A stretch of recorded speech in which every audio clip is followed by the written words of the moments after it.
Бұл фильм діннен адасып соқыр сенімнің жетегінде кеткен Сирия елінде жихад деп ұрандатып, өкініш өзегінің шырмауығына оранған Қаматаев Нұрлан Орынбасарұлы жайлы болмақ. Жастарымыз осы діңгегі дұрыс бекімеген, пиғылы арама, теріс радикалды ағымның құрығына түсіп қалмау мақсатында осы көрсетілетін фильмді назарларыңызға ұсынып отырмыз. Біз қазақ деген берекелді кең байтақ елміз, бірақ ешкімге соқтықпай жай жатқан елміз. Елімізден құт береке қашпасын деп, жеріміздің шетін жау баспасын деп, найзамызға үкі тағып, дінімізді берік ұстанған елміз. Екі дүниенің бақытын, көк аспанын, қара бұлт торлаған қиырдағы елден емес, аспаны биік, діңгегі бекем, тыныш жатқан өз елімізден іздейік ағайын.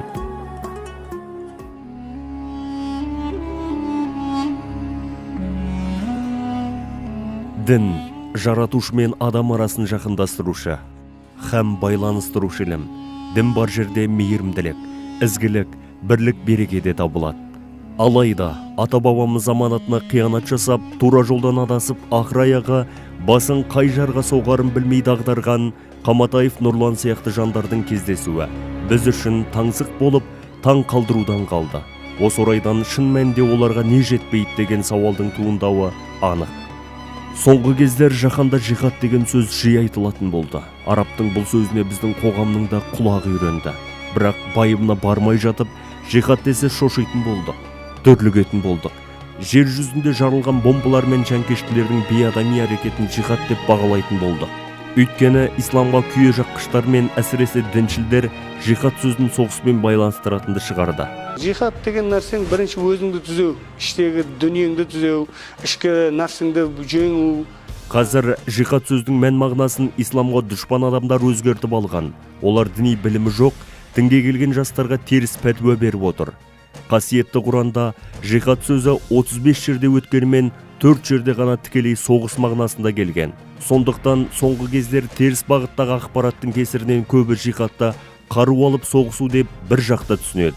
Қасиетті Құран кәрімде, бұл ғұламалардың берген фәтуасында, түсіндірмелерінде жихад деген сөз қандай ұғым? Яғни ең алдымен жихад дегеніміз бұл адамның өз-өзін тәрбиелеуі. Яғни пайғамбарымыздың хадисі бар, пайғамбарымыз үлкен жорықтан келе жатып, біз кіші жихадтан үлкен жихадқа кетіп бара жатырмыз дейді. Сонда сахабалар таңғалып, я Расулалла, бұдан үлкен қандай жихад болуы мүмкін деп сұраған кезде адамның өз нәпсімен күресі деді.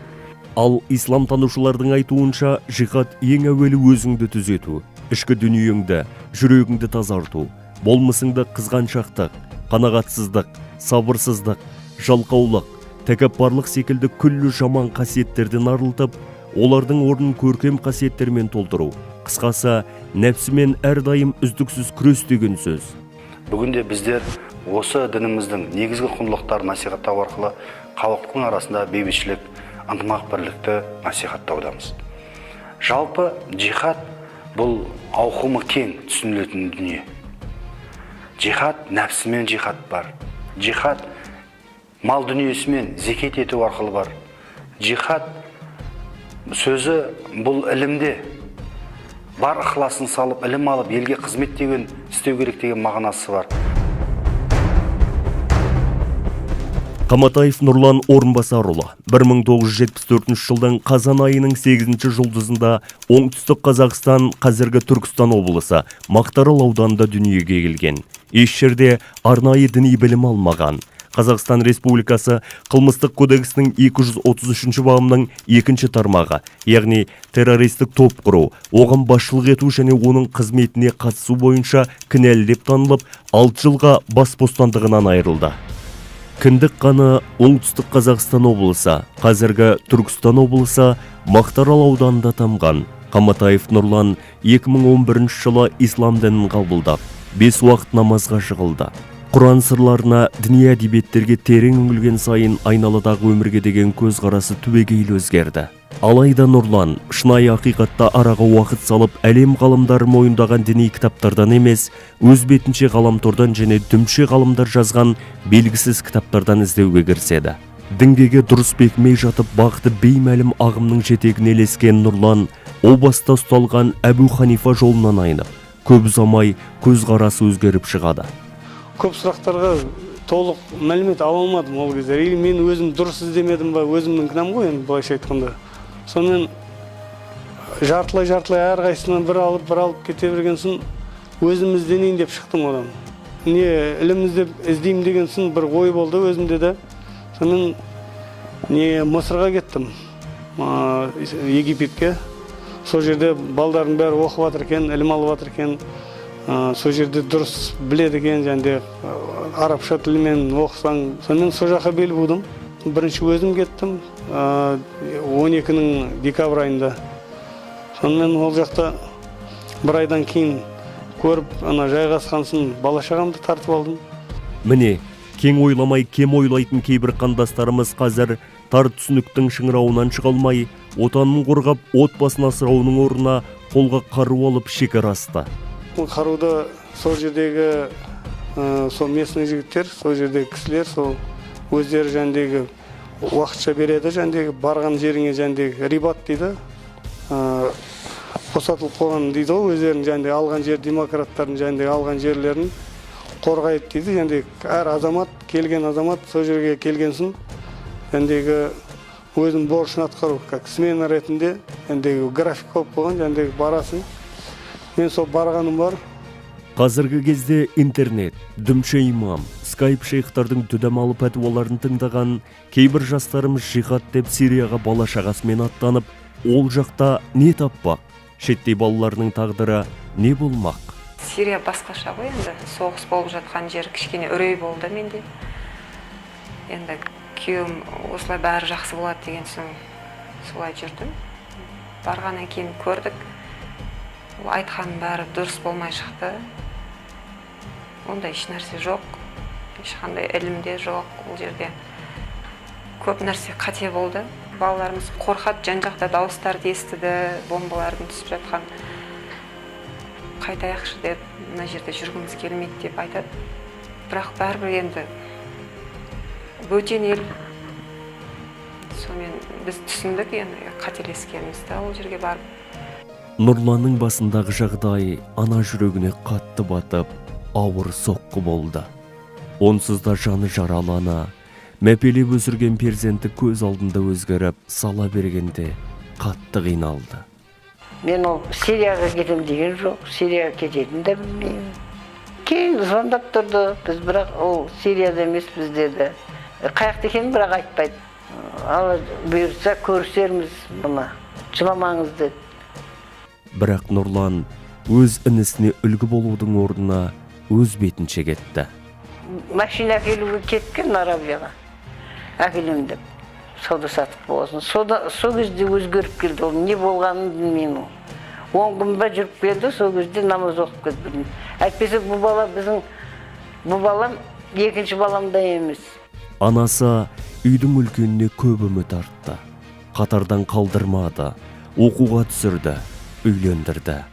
Одан кейін 8-ді бітіргеннен кейін бұл Шымкенттегі бұрын Суворовский училище дейтін еді, қазір Бауыржан Момышұлы мектебіне түсті. 8-ден кейін сол жерде оқып бітірді. Одан кейін пожарный училищеға түсті. 2001 жылы күйеуге шықты тұрмысқа. 2002 жылы қызымды босандым. 2005 жылы ұлымды босандым. 2007 жылы 3-ші ұлымды босандым. 5 уақыт намаз оқып, 30 күн ораза ұстап жүрген адамнан жамандық күтпейтініміз рас. Алла жолында жүр ғой деген алдамшы үміт кейде өкіндіріп жатады. Нұрланның анасы басында ұлы осы жолды таңдағанда қуанды, ішпейді, тартпайды, жамандық атауынан аулақ дегенді. Солай үміт артып отырған баласы жолдан тайып, жатағымның жетегінде кетіп бара жатқанын ойлап та үлгермепті. Пайғамбарымыз саллаллаху алейхи уассалам ата-анаға қызмет қылып, ата-ананың ризашылығын алуды үлкен сауап деп білген. Құран-ы Кәрімде «Вақада раббука ла та'буду илля ияху ва бил валидейни ихсана». Сендер Аллаға ғибадат жасағаннан кейін міндетті түрде ата-аналарыңа жақсы болыңдар.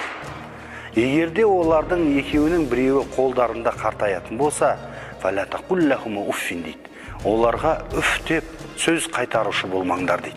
Пайғамбарымыздың дәуірінде сахабалар пайғамбардан «О Расулалла, Жәннаттың кілті қайда деп сұрағанда, сонда пайғамбар анаңның аяғының астында деп қайтарған.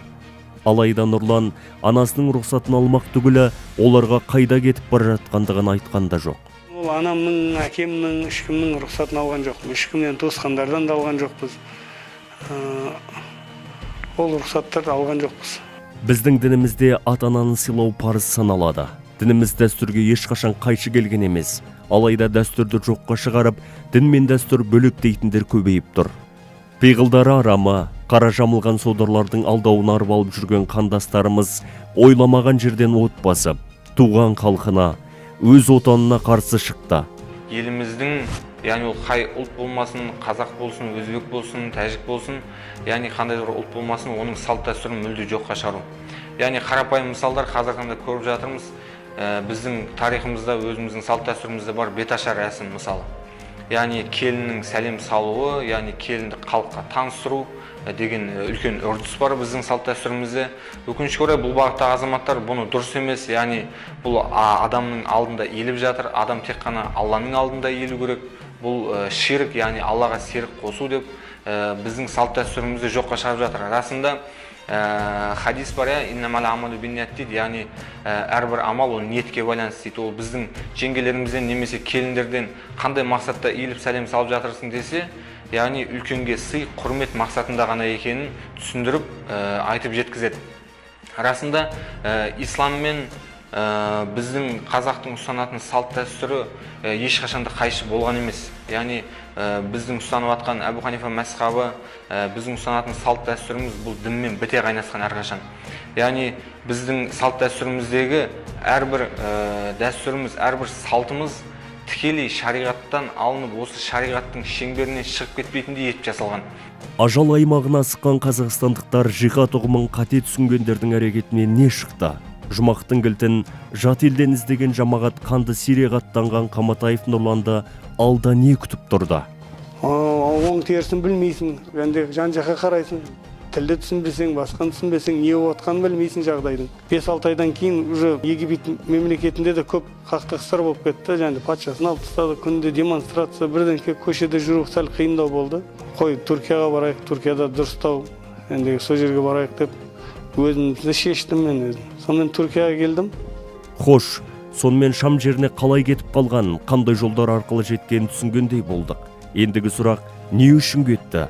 Бұларды кім арбады? Қалай құрыққа түсірді? 2013 жылы біз Мысыр еліне бардық. Сонда күйеуім Құраннан әріп үйреніп, Құранды түсініп, солай ілім аламыз деп. Сонда жүргенімізде Қазақстанда бірге намаз оқитын араласып жүрген жолдастары. Сонда Сирияда болды біраз. Осында келіңдер, мұсылмандарға жәрдемдесеміз, осында шариғат құрамыз деп енді. Шариғатпен өмір сүреміз, балаларың ілім алады, оқиды, медреселер бар деп солай үгіттеп бастады.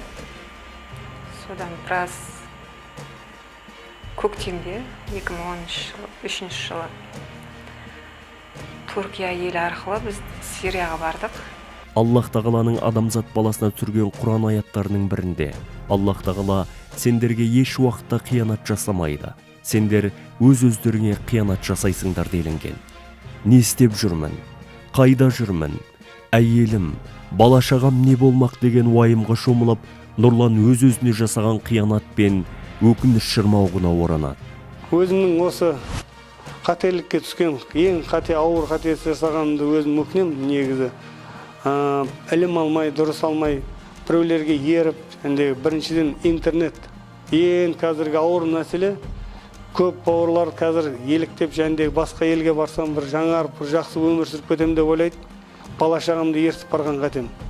Бала-шағамды ертіп, сол соғыстың үстіне қырылып атқан адам, ел, бала-шаға бомбаның астында, оқтың астында ең ауыр қателік осы деп ойлаймын. Мен өзімнің біріншіден бала-шағамды осындай құштарлық, неге қиыншылыққа, осындай психологический ауырлыққа салғаныма.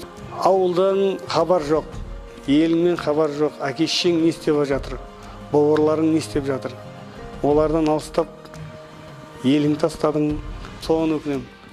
Өкініш не, мына қазіргі уақытымның өтіп кеткен уақыттарым. Қанша уақыт жүрдім, 2012-ден бастасам, қазір қарасамыз 2018-де келдім Қазақстанға, еліме оралдым.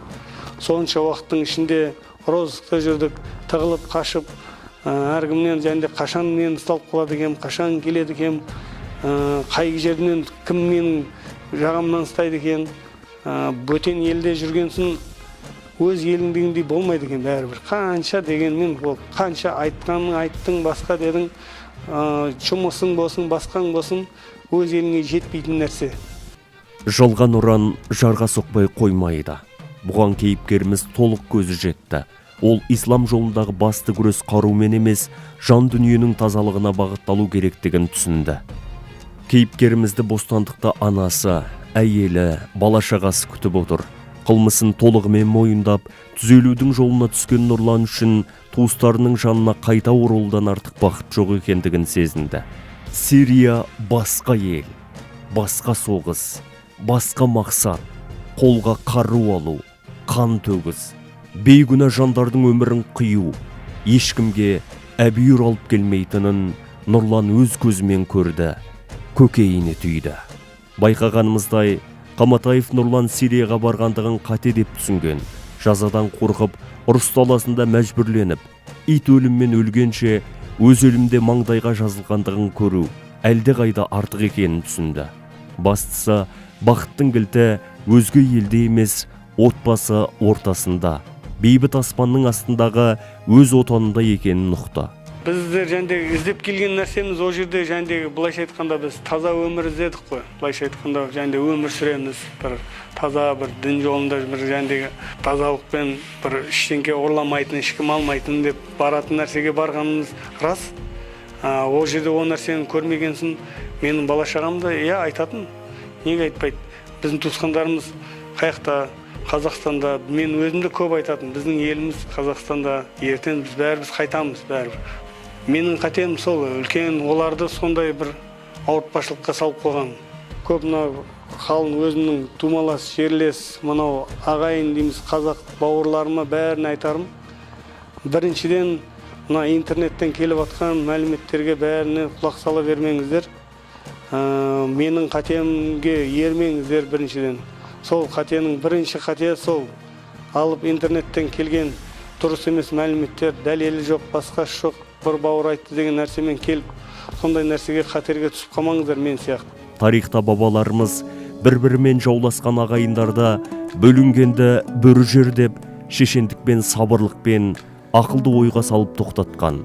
Елбасымыздың өз сөзінде дініміз ислам, тегіміз түркі, қасиетті кітабымыз Құран деген. Ендеше барымызды бағалап, баға жетпес бейбіт күндеріміздің қадірін білейік.